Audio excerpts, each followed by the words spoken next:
الحمد لولیہ والصلاۃ علی نبیہ اما بعد فاعوذ باللہ من الشیطان الرجیم بسم اللہ الرحمن الرحیم۔ حضرات ذی احباب، حضرت بابا فرید الدین مسعود گنج شکر رحمۃ اللہ علیہ آپ فرماتے ہیں بابا فرید الدین مسعود گنج شکر رحمۃ اللہ علیہ فرماتے کہ ایسا نوجوان تھا جو ساری رات عبادت کرتا، دن کو روزہ رکھا کرتا تھا، دن کو روزہ رکھتا تھا۔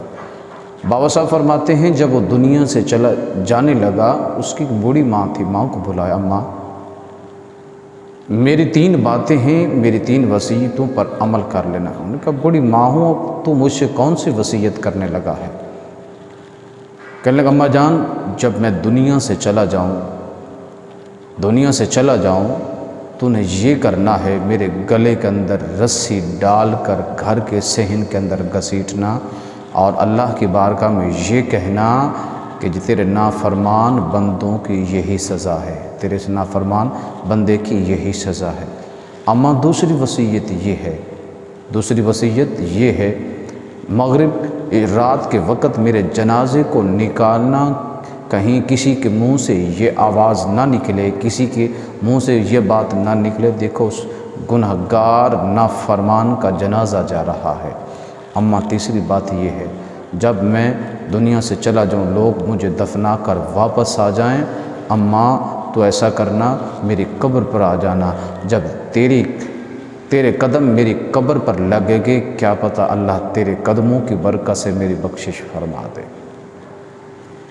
بوڑھی ماں تھی، وعدہ کر لیا، جب دنیا سے چلا گیا اللہ کو پیارا ہو جاتا ہے۔ بابا صاحب فرماتے ہیں سب سے پہلے ماں نے وصیت پر عمل کرنے کا ارادہ کیا، رسی منگوا کر گلے کے اندر ڈالنے والی تھی۔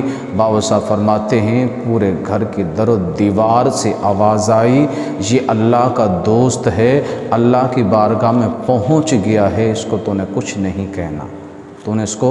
نہیں کہنا، جب انسان اللہ کی بارگاہ میں عاجزی کرتا ہے، اللہ کی بارگاہ میں عاجزی کے ساتھ کسی عبادت کا اہتمام کرتا ہے، اللہ کی بارگاہ میں جب سجدہ ریز ہوتا ہے تو اللہ کی بارگاہ میں ہر وقت ڈرا رہتا ہے۔ جب انسان اللہ کی بارگاہ میں ہر وقت اس کے دل کے اندر خوف ہوتا ہے، اللہ کا ڈر ہوتا ہے، جب اللہ کا ڈر ہوتا ہے، خوف خدا ہوتا ہے، جب عبادت کرتا ہے تو اللہ اس کو ایسے مقام عطا فرماتا ہے۔ اللہ رب العالمین کی بارگاہ میں دعا ہے عمل کی توفیق عطا فرمائے۔ وما علیہ الا البلاغ المبین۔